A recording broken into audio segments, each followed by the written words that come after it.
कैसे हो आप सब। उम्मीद करता हूँ आप और आपकी जो स्टडी है बहुत अच्छी चल रही है। आज की वीडियो में हम एक्सरसाइज 13.2 स्टैटिस्टिक्स के अंदर क्वेश्चन नंबर सेकंड को डिस्कस करने वाले हैं। पुरानी एनसीईआरटी है तो 14.2 का ये सेकंड क्वेश्चन है। The following data gives the information on the observed life times in hours of 225 electrical components. तो कुछ इलेक्ट्रिकल चीज़ें हो सकती हैं, वो ट्यूबलाइट भी हो सकती है, पंखा, कुछ भी हो सकता है। उनकी लाइफ टाइम के बारे में, मतलब कि उनकी लाइफ टाइम बात की गई है कि कितने घंटे उनकी लाइफ टाइम है। ठीक है, उसके बारे में डाटा हमें गिवन है कि 0 से लेकर 20 आवर्स तक ऐसे मतलब कि इलेक्ट्रिक कंपोनेंट्स कितने हैं, 10 हैं। 20 से 40 35 हैं। 80 से 100 कितने हैं, मतलब कि 38 हैं। 100 से 120 कितने हैं, 29। तो ये हमें डाटा गिवन है। तो हमें फाइंड क्या करना है, determine the model life time. तो बेसिकली मॉड से वर्ड बना है मॉडल, तो हमें मॉड पता करना है। ये सबसे इंपॉर्टेंट है क्योंकि आपको पता है, मैं आपको बहुत बार बता चुका हूँ, मीन मीडियन मॉड, ये तीनों क्वेश्चन आपको पेपर में आ सकते हैं अराउंड 8 मार्क्स के। तो इसलिए आपको बहुत ध्यान से करना है। मॉड में हमें कुछ ज़्यादा सोचना नहीं है। सबसे पहले टेबल जो है वो बना लेते हैं। अब देखो ये आपका टेबल है और टेबल बनते ही हमारे पास सबसे पहला मॉड में क्या क्वेश्चन होता है, कुछ ज़्यादा सॉल्व नहीं करना है। टेबल में हमें देखना है कि सबसे बड़ी फ्रिक्वेंसी कितनी है, 61। तो ऐसा करते हैं, इसको मैं थोड़ा सा हाईलाइट कर। अब देखो ये आपके सामने मैंने हाईलाइट कर दिया। तो यानी कि मैक्सिमम फ्रिक्वेंसी कितनी है, 61। ठीक है, और मॉडल क्लास कौन सी है हमारी, हुई 60 से लेके 80 तक।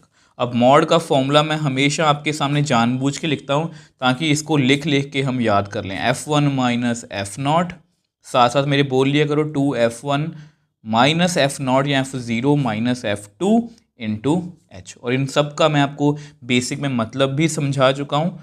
तो बेसिकली एल क्या होता है, लोअर लिमिट। अब ये मॉडल क्लास है, उसकी लोअर लिमिट कितनी है, 60। F1 कितना है वो भी लिख लेते हैं, ये होता है जी F1। उसके ऊपर F0, उसके नीचे F2।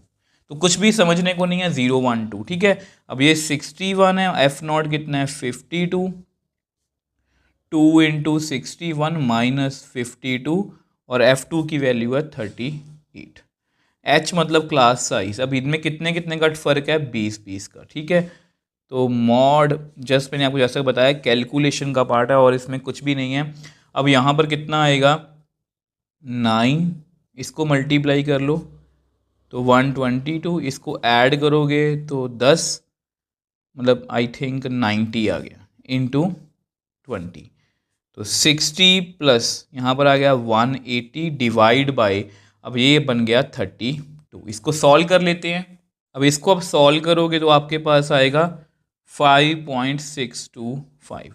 तो देयरफॉर हमारा मॉड, ठीक है, कितना आ गया, 65.625। यानी कि हमारी जो मॉडल क्लास है, मतलब एवरेज, मतलब कि मॉडल लाइफ टाइम पूछा है ना उन कंपोनेंट्स का, वो कितना आया, 65.625।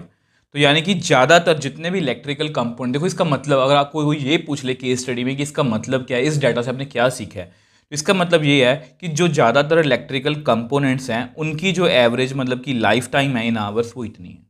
मतलब ज़्यादातर इलेक्ट्रिकल कंपोनेंट्स की लाइफ जो है वो इतनी है। ठीक है, 65.625 आवर्स। आई होप ये क्वेश्चन आपको क्लियर। देखो जस्ट फॉर्मूला बेस्ड क्वेश्चंस हैं और इनमें कुछ भी नहीं है एज सच कि मैं आपको समझाने बैठूँ। जस्ट आपको प्रैक्टिस होनी चाहिए, बट इनको हल्के में मत लेना।